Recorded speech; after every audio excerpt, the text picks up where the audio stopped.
our greatest digital computer of today and how it's going to change every aspect of our life in the same way that the computer revolution already changed most of our life.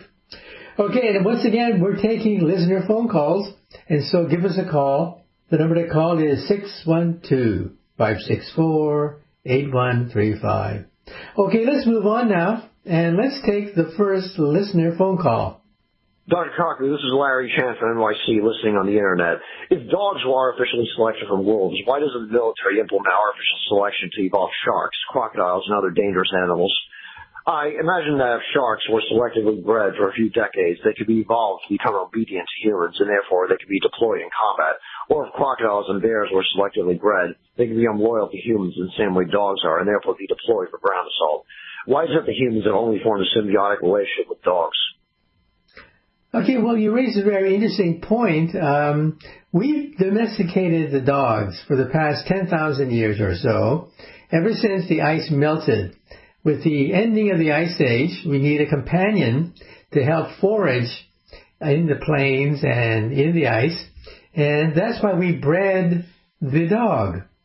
And if you take a look at the genome of the dog, you realize that you can trace the genome of the dog all the way back 10,000 years to the gray wolf. That's right. Dogs are descendants of the gray wolf.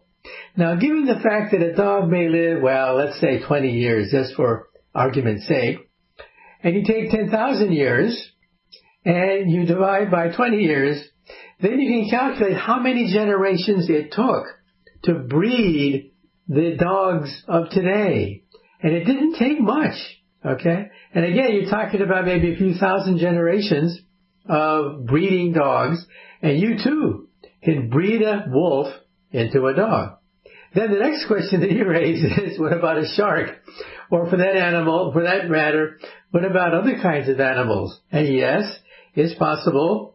Take an octopus, breed it for a few thousand generations, and you could probably develop an octopus that could do all sorts of marvelous things with its tentacles.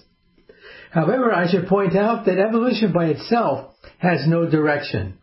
Evolution just goes in the way that propagates more progeny.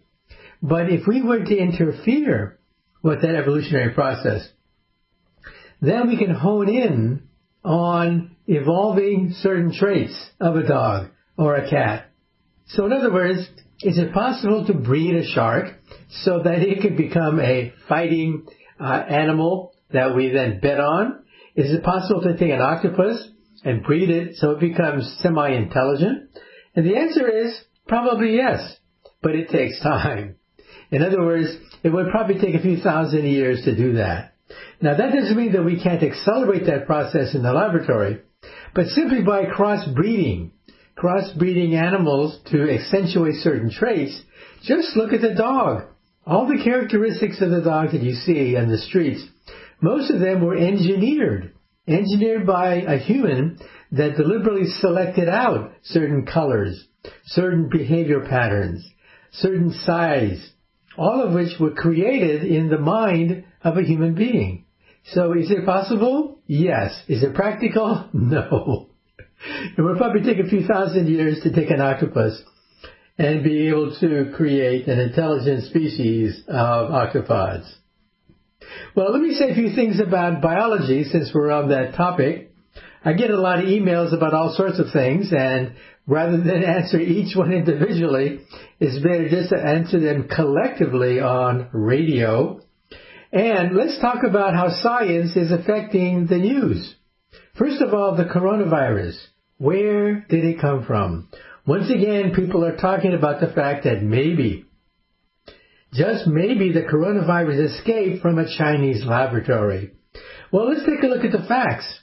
It is a remarkable coincidence, if it's a coincidence at all, that the coronavirus started in the city of Hunan, where we find two biotechnology laboratories that deal with top secret germs. Isn't that a coincidence? Think about that for a moment. Where do we find the horseshoe bat that we think was the first carrier of the COVID virus? Where do we find them? Oh, about 1,000 miles away. So how did the bat, the horseshoe bat, move 1,000 miles from its normal breeding ground to Hunan? Well, some people say it's too much of a coincidence. And that's why some people believe that maybe, just maybe, the virus jumped out of a laboratory, either deliberately or, more than likely, accidentally.